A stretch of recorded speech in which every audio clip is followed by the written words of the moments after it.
உயிர்த்தந்த அன்னைக்கும் தந்தைக்கும் அறிவு புகட்டி ஆசிரியர் பெருமக்களுக்கும் முதற்கண் என் வணக்கத்தை தெரிவித்துக் கொள்கின்றேன். நான் இன்று பசுமையும் பாரம்பரியத்தையும் பற்றி பேச வந்துள்ளேன். பால்வழி என்றத்திலேயே உயிர்கள் உள்ள ஒரே இடம் நம் பூமி பந்து மட்டும்தான்.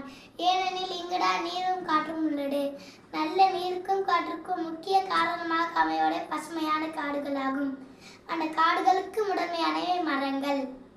மனிதனின் முதல் நண்பன் மரம், ஆனால் மரத்தின் முதல் எதிரி மனிதன். மனிதனின் முதல் நண்பன் மரம், ஆனால் மரத்தின் முதல் எதிரி மனிதன்.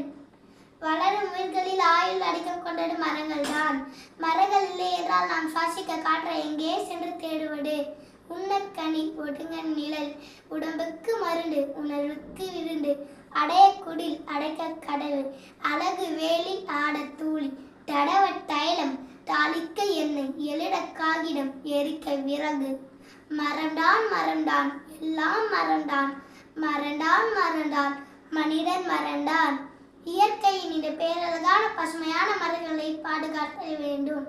யாடும் ஊரே யாவரும் கேளீர் என்றும், பிறப்புக்கும் எல்லா உயிர்களுக்கும் என்றும், எல்லா உயிர்களையும் நேசித்தது நம் மக்களின் பாரம்பரியம். உலகிற்கு கலை, இலக்கியம், விளையாட்டு, அறிவியலை கடனாக கொடுத்த இனத்தின் மக்கள் தான். வீர மேகை விருந்தோம்பல் நம் பாரம்பரியத்தின் முக்கியமானவை. பிறந்து சிறந்த மொழிகளிலே சிறந்தே பிறந்த மொழி எம் தாய்மொழி தமிழ். இது பாதுகாக்க வேண்டிய தனி மனிதராகிய ஒவ்வொருவரின் கடமையாகும் என்று முடிவரக்கூடி